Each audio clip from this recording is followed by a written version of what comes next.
What you doing? Ran out of space on my phone, so I'm deleting some stuff. Bye, singing dog. Bye, goal. I pronounce you. Bye, wedding ceremony. Stop. At Metro PCS, you get 2 free phones with twice as much memory. Really? Don't say bye to your memories. Switch to Metro PCS and get 2 free LG K20 Plus phones with 32 gigs when you switch 2 lines. Metro PCS. Wireless. Figured out. Coverage not available in some areas. Sales tax not included in phone price. Excludes numbers on the T-Mobile network. See store for details and terms and conditions.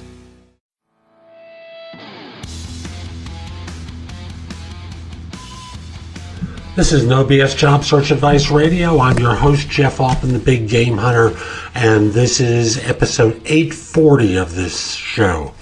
No BS Job Search Advice Radio is the show with the most episodes in iTunes of any other podcast about job hunting.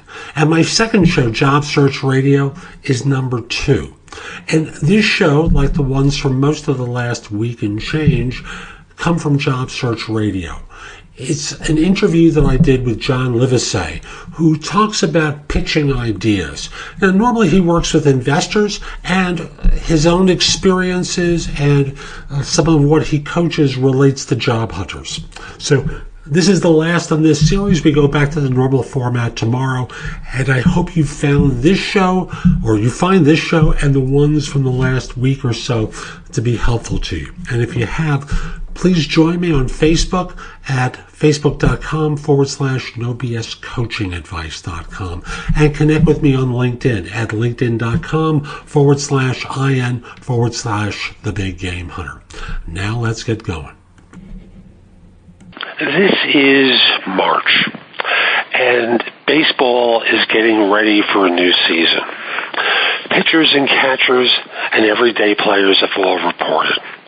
And you know, pitching isn't just a baseball term. It's something that occurs in job hunting, in business, and a whole host of other venues. My guest, John Livesay, is the host of a popular podcast about the art of pitching. And we start talking in this interview about how to be effective with your pitches. Then we get on to another interesting topic that I won't spoil for you. I'll just simply say it's a great listen. Enjoy the show. And before you do, I just want to encourage you that if you like the show, visit iTunes, give it 5 stars and a good review, because it helps other people discover the show. Now, join me and let's sing along.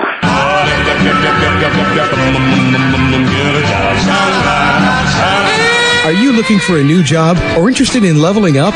Job Search Radio is your go-to resource for insider tips on job hunting and growing your career. Here's your host, Jeff Altman. If you want to learn to pitch, my guest is a pro at pitching. John Livesay is the host of the Successful Pitch podcast, is a funding strategist and pitch mentor. You know, kind of like a pitching coach, but not for baseball. Is a former big kahuna in the publishing world. John, welcome to Job Search Radio. Great to have you on. Hey, Jeff, it's a pleasure to be with you and hear your listeners' questions if possible. I'm always love to talk about how I can help people get their dream job. Cool. So when I hear someone talk about pitching and job search, my first reaction is, oh, no, not elevator pitches. I hate elevator pitches. Are we going to talk about elevator pitches for a while? Well, we are going to talk about pitching and a little bit of an elevator pitch, but it's not your typical elevator pitch, which sounds robotic and rehearsed. But you do need to be able to tell people in a very short, concise, and hopefully memorable way who you are and what you're looking for and what makes you unique, so that people can keep you in mind, because you never know when opportunity is going to knock, whether you're in an elevator or at a conference or just at a party. I am relieved, John. Because as my host, let me try that again. As the people who listen to this show know, I hate elevator pitches because I just feel vomited on when people elevator pitch. So that's my bias against them, and I'm happy to hear that there's something better than an elevator pitch we're going to talk about.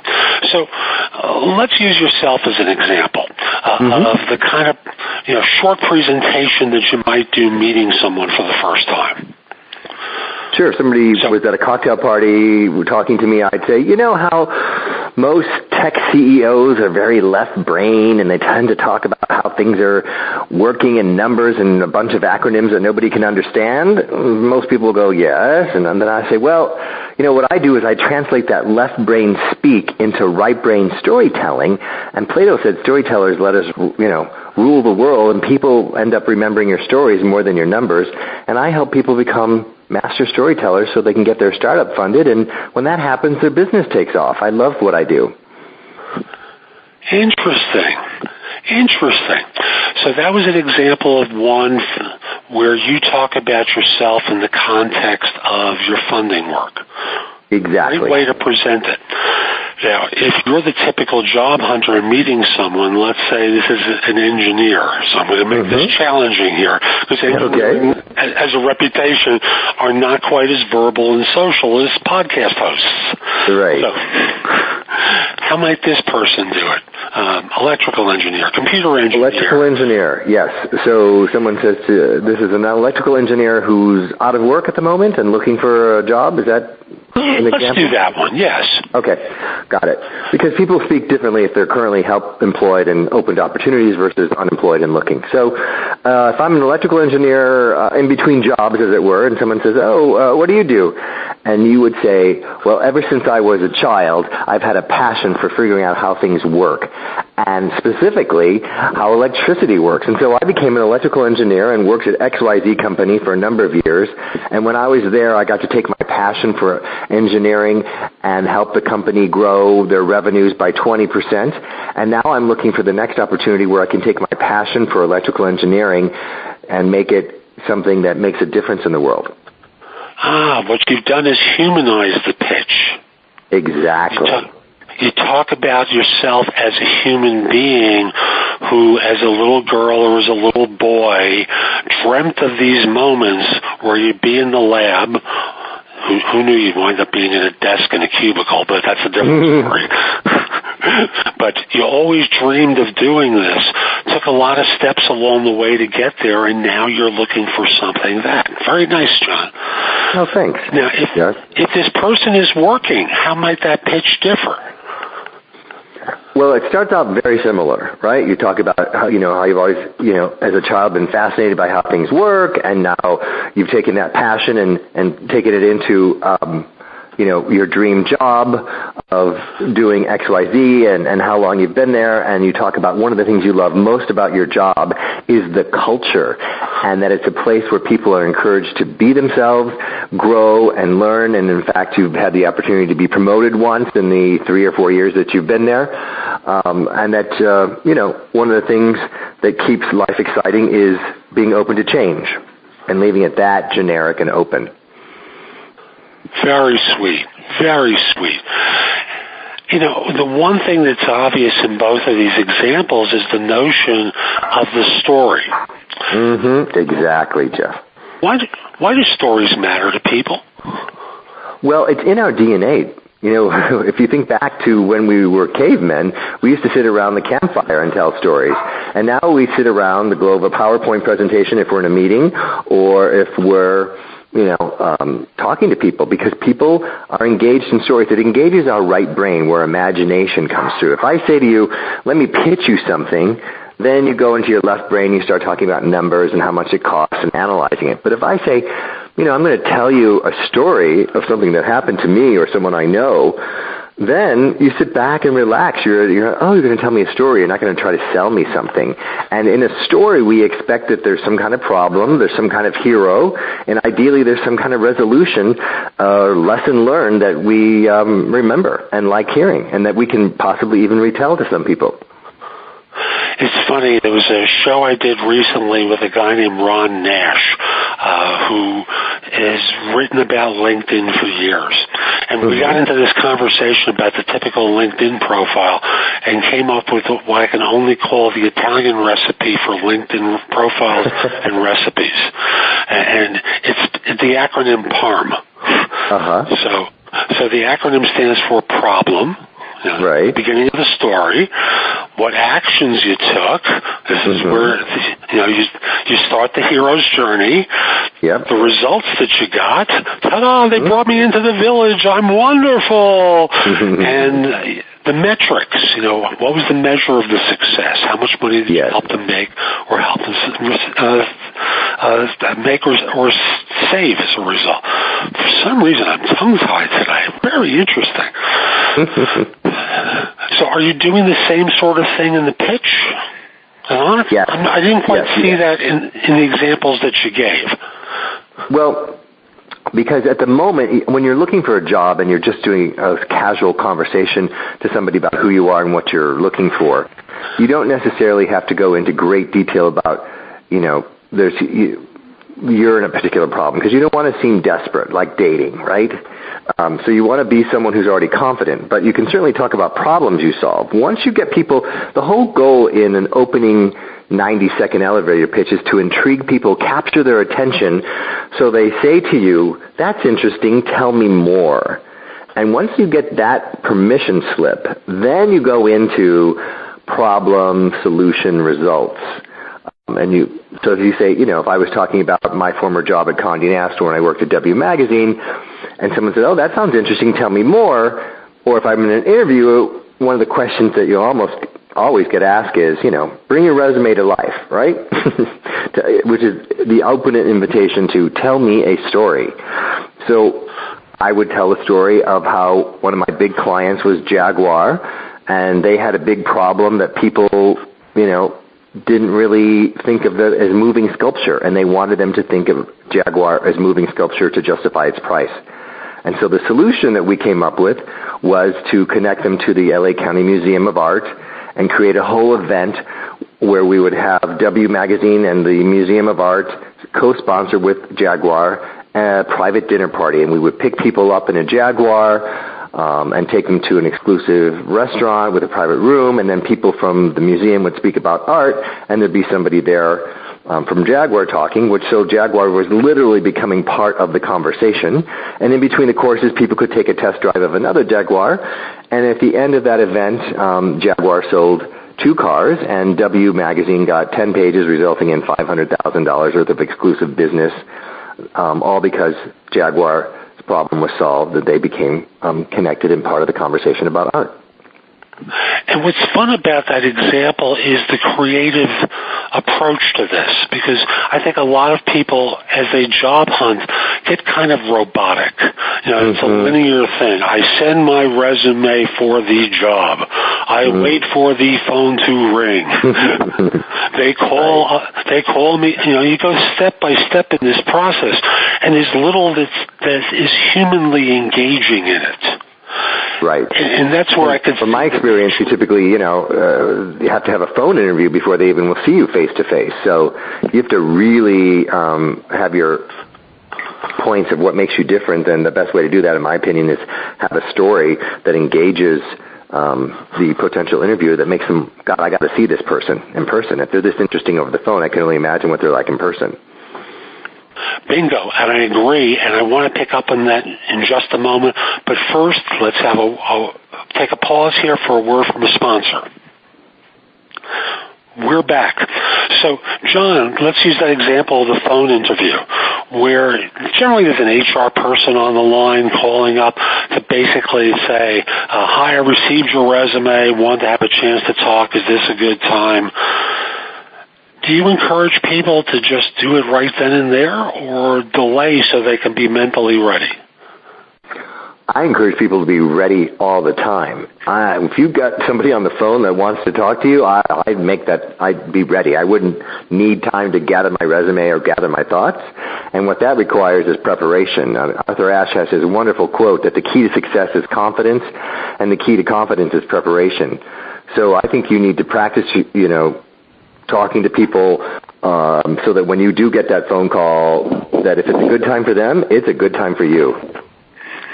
That's very well put, and I like that. You and I both do sales in one form or another, whether it's on our podcasts or in our careers outside of the podcast world. And you're right. as soon as you have that opportunity, don't blow it. Don't procrastinate. Don't let your fear rule you. Just get in there and sell. So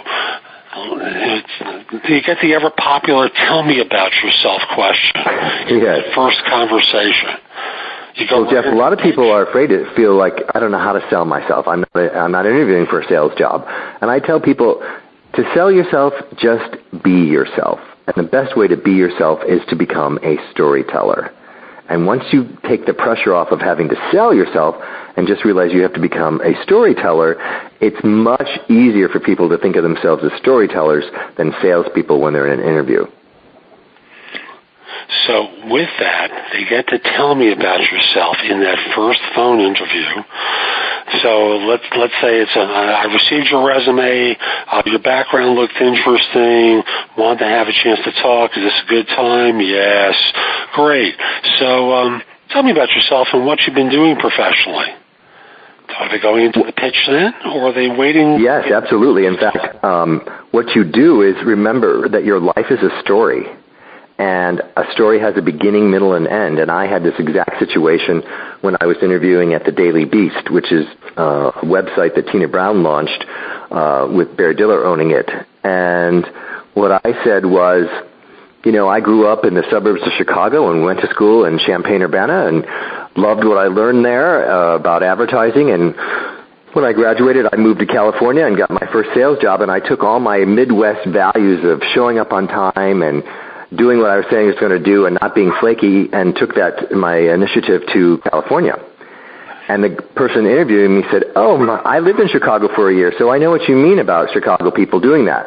Now, Jeff, had I not started my story with growing up in Chicago and going to college, that would never have been a point of connection. And I knew that the people in New York tend to think of the people in California as flaky, so I was automatically overcoming that objection by telling that story. Very sweet. Very nicely done. For most people, when they get into that first question, they get into a very direct approach. And in a lot of professions, that's exactly it. In your case, you were conscious of the bias that exists and overcame it in a very subtle way. Folks, you're going to run into the same sort of thing. And you have to be prepared to diffuse it because no one's going to ask you about it. So just right, it's that what are the unspoken questions that somebody has that are sort of the unspoken objections, and you have to address them in ways that make it palatable. I remember one interview I had, and I think I had 6 or 7 interviews in one day at Condé Nast to get hired, and it was a multiple number of people, and if you keep doing well, you keep getting more interviews, and then at the end they send you back to human resources, and of course one of HR's jobs is to, get the best people at the lowest price, right? And she said to me, your salary requirements are a little higher than what we had planned to pay. And I said, I understand how you would feel that way, but everything I hear about working here at this particular job is that it requires someone who can convince advertisers to pay a premium price over the competition. So if I can't convince you that I'm worth a premium price, how could I possibly convince advertisers to pay a premium price? To me, it's like buying a house. You have a certain budget, and you want the view, and you want the location, and you want, a pool. And you may not be able to afford all 3 of those things within your budget. But if you really want all 3 things, you'll find the money to get that dream house. And I'm the person that has the pool, the view, and the location. I know the territory. I have the contacts. I'm ready to hit the ground running. There wouldn't be any training needed, et cetera, et cetera. And I got the job at the salary I was requesting.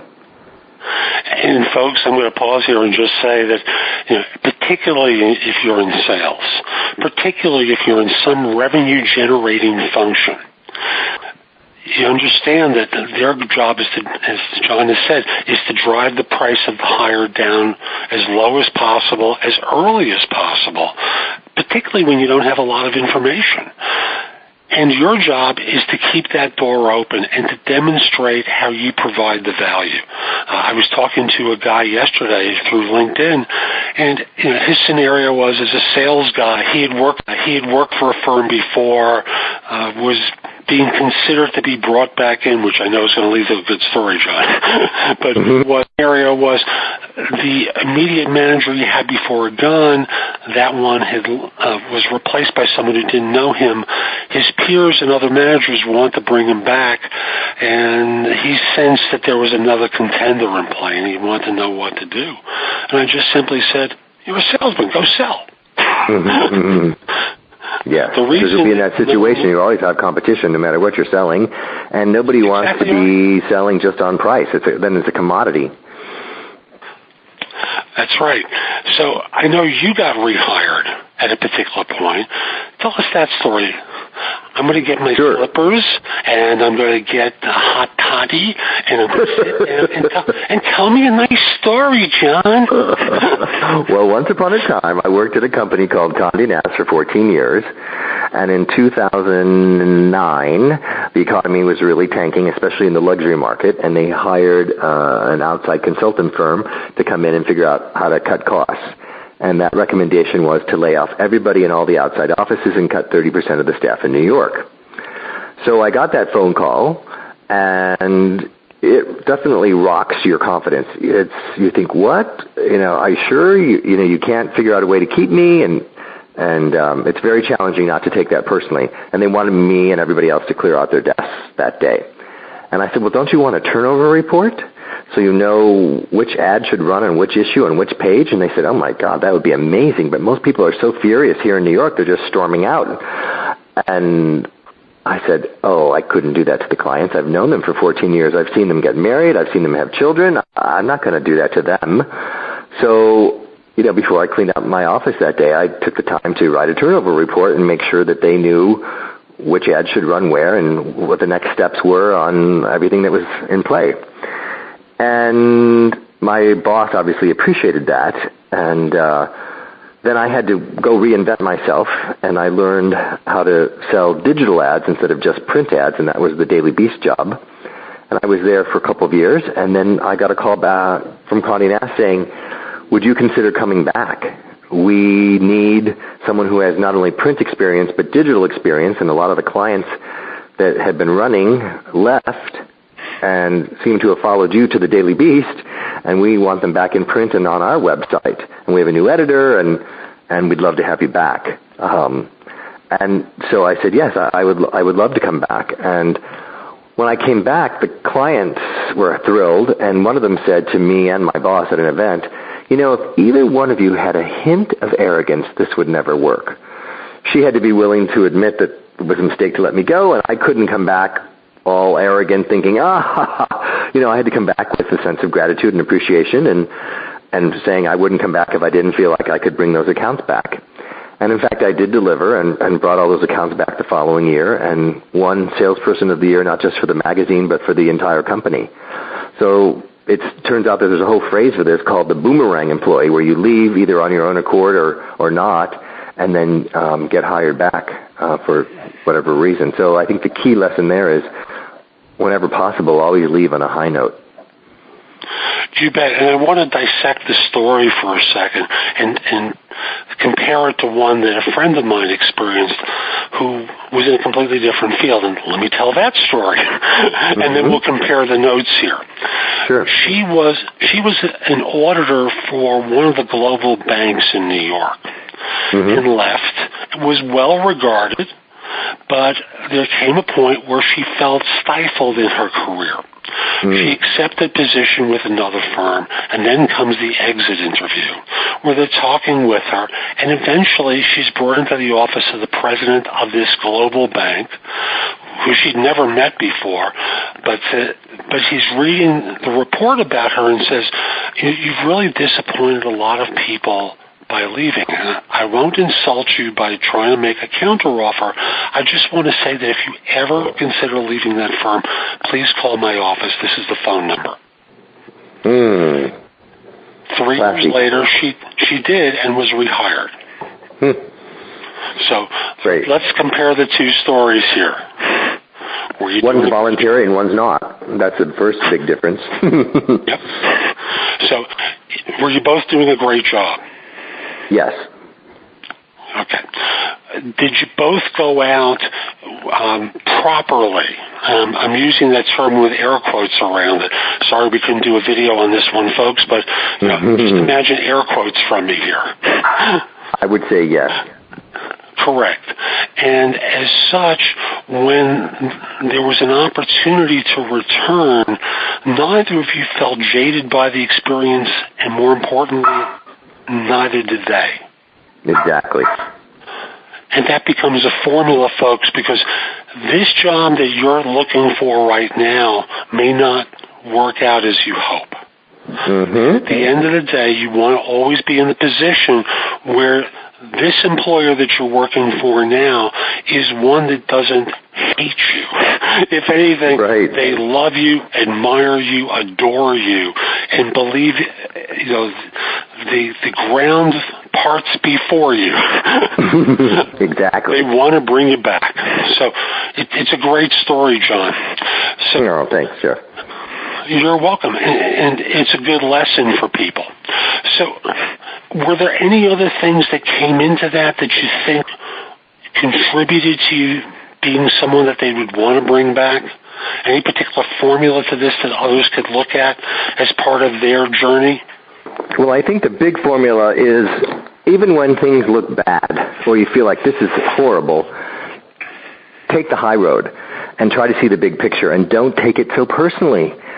And it's not easy, but if I had one big piece of advice, it was, pull back, try to see the big picture when things are not going the way you expect them to or things don't feel good, and realize that this too shall pass, and you never know how it's going to play out in the long run.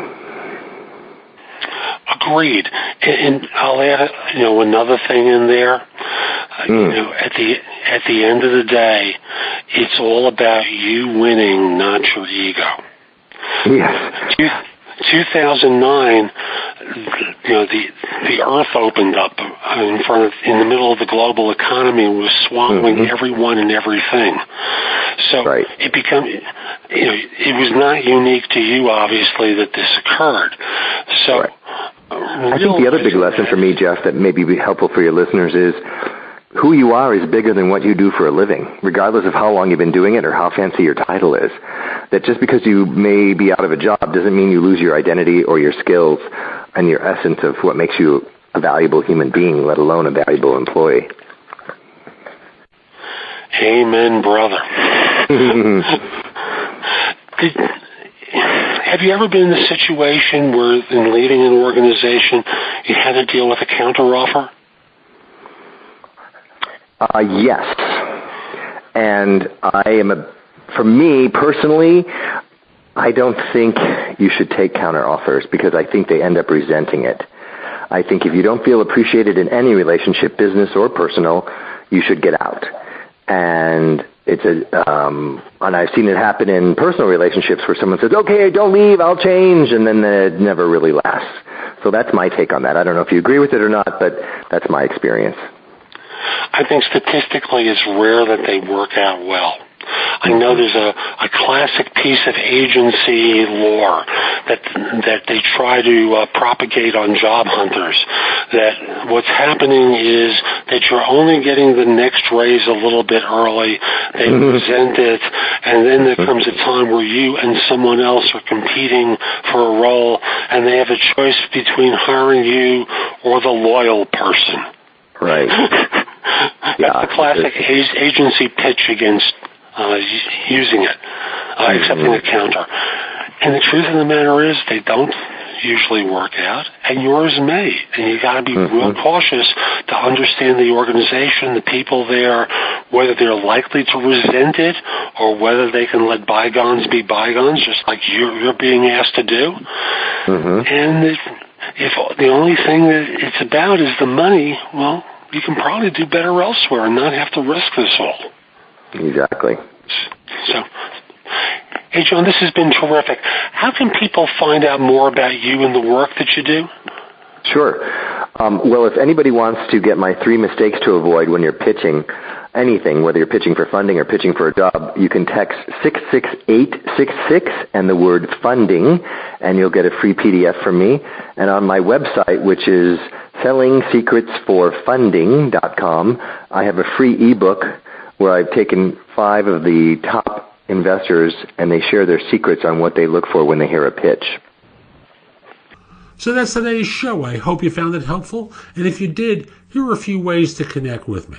First of all, if you're interested in one-to-one coaching from me, email me at jeffaltman@thebiggamehunter.us. In the subject line, put the word coaching. This way I know what it's about. I can get back in touch with you. We'll figure out a time to speak for an introductory conversation so that I learn what your needs are and you can figure out if I'm the right person to help you. Generally, I work with people at a manager level and above, but I do make exceptions from time to time. If you're not at that level and want advice from me, the best way is through jobsearchcoachinghq.com. There I have curated information that I've developed and others have as well that you can watch, listen to, or read that's going to help you find work more quickly. Again, you can ask me questions through the site. I'd be very happy to answer your questions. I look forward to helping you in either of those 2 ways. And if we're not connected on LinkedIn, send a connection request to me at linkedin.com/in/thebiggamehunter. Mention that you listen to the show because I love hearing from fans, from listeners who have been helped by the show. And like me on Facebook. The page is facebook.com/nobscoachingadvice.com, or look for Jeff Altman, the Big Game Hunter there. Give me 5 stars, a great review. It helps other people discover the show. And I'll be back tomorrow with more. In the meantime, have a great day. Take care.